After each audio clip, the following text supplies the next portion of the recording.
এই দেশে রাজার ছেলে রাজা হবে, বংশানুক্রমিক পরিবারতান্ত্রিক রাজনীতি এই দেশে আর চলবে না।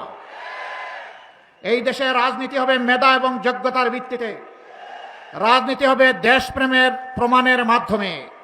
এদেশে কোনো আধিপত্যবাদী রাজনীতি আর চলবে না। হ্যাঁ, আমাদের প্রতিবেশী সহ সারা দুনিয়ার সাথে আমাদের চমৎকার সম্পর্ক থাকবে। সেই সম্পর্ক হবে সমতা এবং মর্যাদার ভিত্তিতে। অমর্যাদাকর কোনো সম্পর্ক আমরা কোনো দেশের সাথে চাই না। আমরা মাথা উঁচু করে দাঁড়াতে চাই। এই জন্যে আমাদের সোনার সন্তানেরা, আমাদের কলিজার সন্তানেরা সেদিন গুলিকে পরোয়া করে নাই। তারা দাঁড়িয়ে গিয়েছিল। তৎকালীন স্বরাষ্ট্রমন্ত্রী বলছিলেন, কি তোমাদের গুলি কি শেষ হয়ে গেল? রাস্তা এখনো নিয়ন্ত্রণে আনতে পারো না কেন? তখন একজন অফিসার বলেছিলেন, স্যার, একটা গুলি মারি একজনই পড়ে দ্বিতীয়জন দাঁড়িয়ে যায়। এইটাই বাংলাদেশ। এই যুব সমাজকে থামানো যায়নি, থামানো যাবে না ইনশাআল্লাহ।